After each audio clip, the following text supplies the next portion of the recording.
Nós estamos aqui no Parque Estadual de Canudos, visitando exatamente a área onde Conselheiro viveu e conviveu, Antônio Conselheiro, com seus seguidores. Nós estamos aqui com o amigo Paulo Regis, descendente de conselheirista, morador aqui do parque, né? E neto de Dona Isabel, que foi a primeira moradora aqui do Parque Estadual, que chegou aqui nos anos 60, logo após a construção da barragem, né?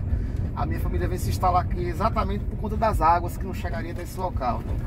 E a avó Isabel, que faleceu no ano 94 com 91 anos. Então o Parque Estadual hoje moram 4 famílias, né, que são descendentes conselheiristas, né? E agora a gente está indo visitar a casa da avó Isabel, lá tem um acervo, coisas que ela encontrou na época, né, como botões de fardamento, granadas, né, onde lá tem um museu. E também o Parque Estadual com os principais cenários, que são os hospitais de sangue, que eram locais que cuidavam dos militares feridos, o Vale da Morte, que era um cemitério militar, o Alto da Favela, onde ficou a base também da 4ª expedição, e outros cenários que estão mais adiante.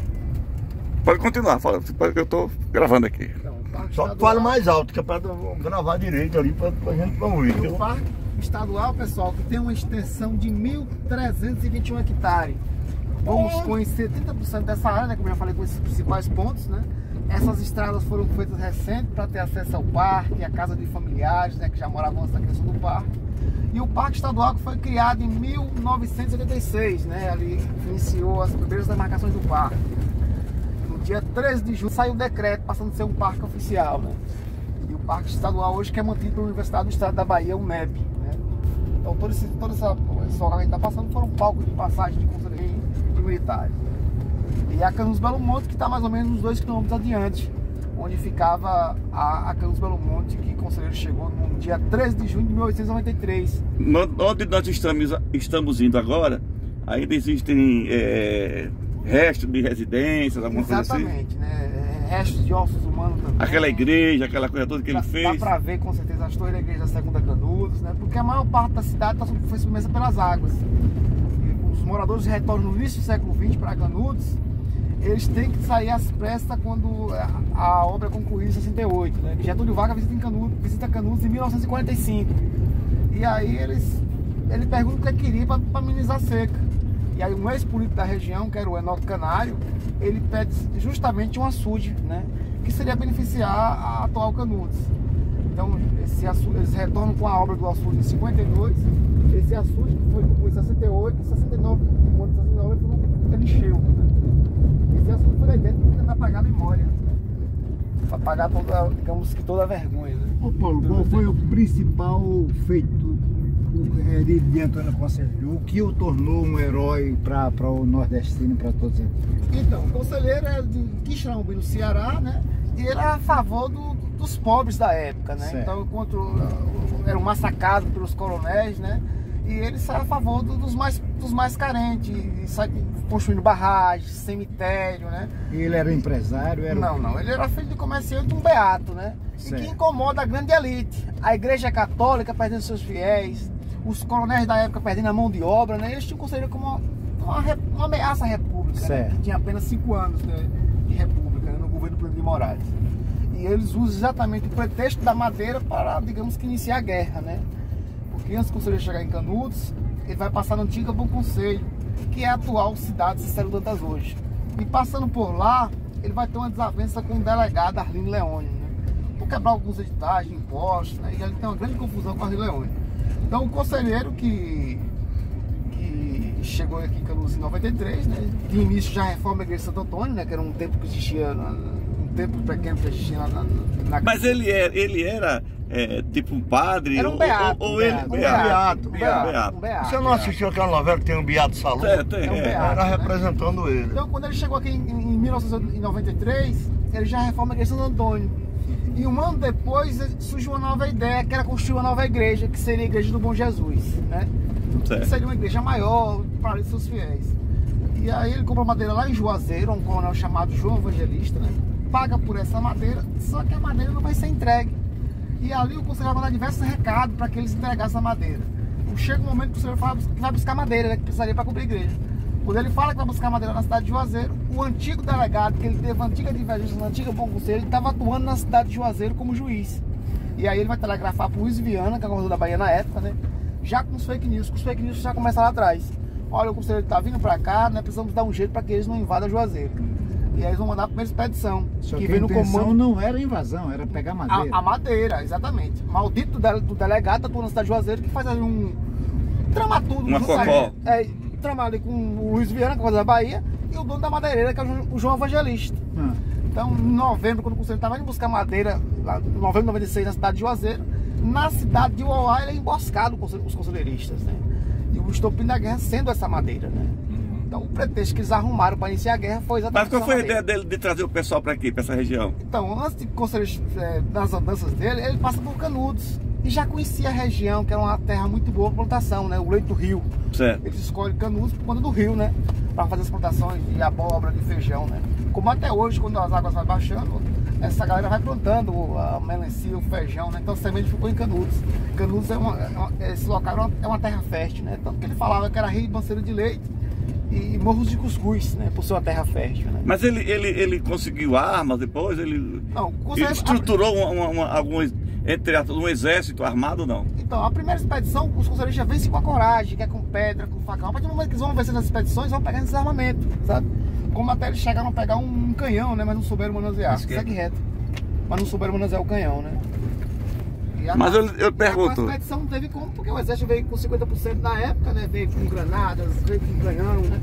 Não tinha como. Mas Canudos resistiu aí, os 3 primeiros conflitos, e quase venceram a quarta expedição. Então tudo começou com a ida em busca dessa madeira. Exatamente. O estopim foi exatamente a madeira. O pretexto que eles arrumaram. Qual outro motivo que eu não sei, mas ia iniciar a guerra, né? Eles queriam, mas tem alguma coisa a ver com o líder. E Lampião, tem alguma coisa a ver com isso? Já foi depois, Lampião, porque ele já não passa muita região aqui. Ele vai passar lá em... Isso que até em respeito com Canudos, né? Que ele sabe que o povo de Canudos era um povo religioso, né? Religioso também. Ele até não... Ele passa por longe de Canudos. Mas eles são da mesma época? Não, depois, Lampião bem depois. Depois, exatamente. Já tinha sido assassinado o Antônio Conselheiro. Já, o Conselheiro... E quantas emboscadas o exército tentou aqui? 4 emboscadas. A quarta foi que teve resultado. A quarta que por pouco não perderam, né? Se não é o Cláudio Salvagé que vem de Sergipe, que chega a tempo com mantimento, com munição. Como é o nome do cara? Cláudio Salvagé. É de Sergipe? Ele veio pro Sergipe. Militar? Militar, exatamente. Que foi um reforço para a quarta expedição. Até o policiamento de Sergipe é de arrombado, né, bicho? Arrombou com o Lampião, arrombou com o Antônio Conselheiro. O reforço que veio de Sergipe foi do Cláudio Salvagé. Veio que deu a vitória para reforçar o exército. Exatamente. E trouxe munição e mantimentos. Porque o exército já estava sem munição. Eles estavam esperando acabar, que ele se posicionava em cima desses morros, sabe? E entendeu quem seguia o conselheiro. Pode parar aqui na frente que eu vou só ali abrir. E acontece o seguinte, que eles deixavam a munição deles acabar e depois eles atacavam. Mas só que chegou o reforço a tempo. Eles não combatiam direto o exército, porque eles não tinham arma suficiente para combater o exército direto.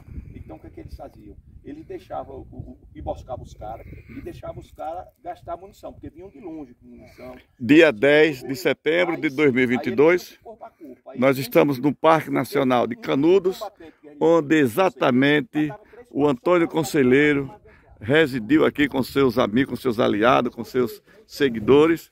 Nós estamos aqui no sertão de Pernambuco, na cidade de Canudos, onde o trágico acontecimento que levou à morte de milhares de pessoas, podemos assim dizer, porque cada família tem várias pessoas dentro da sua própria casa.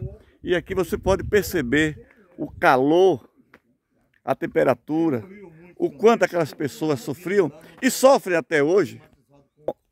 O descaso do poder público que permanece durante todos esses anos, em que o povo nordestino sofre com a seca, com a falta d'água, com a miserabilidade.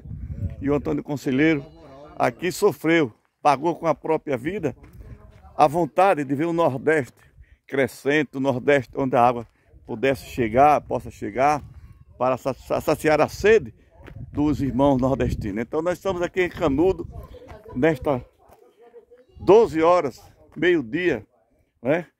Em Canudos aqui, na cidade de Canudos, mas propriamente aqui na região onde realmente o Antônio Conselheiro viveu, foi abatido e as suas ideias foram abatidas pelo poder do Exército, das Forças Armadas Nacional, né? aqui estamos. Aqui Raul Lima, seguindo os irmãos e seguindo aqui as explicações do guia que nos acompanha. Sigamos eles.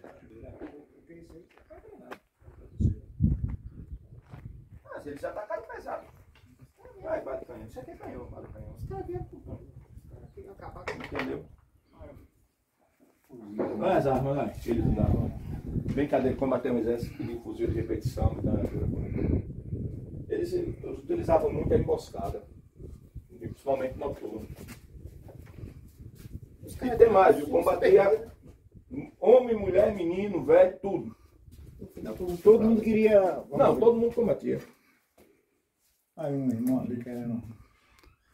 Essa aqui é uma casa típica daquela época. Essa casa é dos anos 60, que é a casa da minha avó. Essa aqui é dos anos 60. Depois a barragem. Mas, é uma casa Mas ainda tem algum lugar aqui que tem alguma relíquia, alguma casa, alguma parede ainda existente? Só as ruínas do outro lado. Aqui atrás? É, do outro lado com um Porcão dos Velhos. Esse pessoal aqui. Esse aqui é meu bisavô, João de Reis, que nasceu só 10 anos 11, depois. né? Do conflito. Isso, 10 anos depois. Uhum. Ana de Benegó, Zefa de Mamé. E essa aqui, quem é essa senhora aqui? Essa é a avó Isabel, que faleceu em 94. Sim, ela é o que essa voz de Antônio Conselheiro? Ela nasceu pós-guerra, que era filha de sobrevivente. Era filha de A sobrevivente. filha de sobrevivente. Isso. Tá. Sim, na verdade, então, sobraram muitos. É, pessoas que saíram antes. Saíram, fugiram da guerra. Né? Exatamente. Quem ficou, morreu todo mundo. Quem ficou morreu. Pô, tiraram a foto logo com o bote trepando. Pois é, isso que eu digo, o irmão ali, fazendo aquilo ali. E aqui é a famosa cachaça, se alguém quiser provar. Quero não, obrigado. Você vai querer provar? Não? Essas armas aqui, essas espingardas aqui era que era utilizado na época. Porque senão eu ia levar. Essas armas aí, arma de repetição nenhuma, tudo tinha que É recarregar. um tiro e uma carreira. Um tiro, uma carreira. Exatamente. E a cabaça, eu gostei, tomei muito foi água aqui, ó, na roça lá do interior do Serra do Machado, ó, água na cabaça. Mas também ainda tem pente aqui, ó. E aqui é a moringa. Na moringa você já... Isso aí é Para militar. pau. Para pau, isso é Aqui, ó. militar. Esse daí ele dava um tiro que ia Quatro recarregar. balas. Aqui era colocado na arma, né, Benoni? E essa arma aqui, Benoni, que arma é essa? Isso aí é uma 22. 2 tiros uma carreira. Exatamente. Ele quebra aqui, pá, vira de novo para poder... Isso aqui é o que, meu? Essa parte preta aqui, é o que isso aí? Parte de granadas. Parte de granadas. E aqui era punhal de cravar na clavícula. Não bota uma ordem numérica não, né? Bonito esse aí do vaqueiro aí. Gibão do vaqueiro. Interessante, pô. Entendeu? Porque você saberá quantos vieram. Ao invés de estar contando... Ô Paulo, Né, Bruno? a gente pode pegar na foto.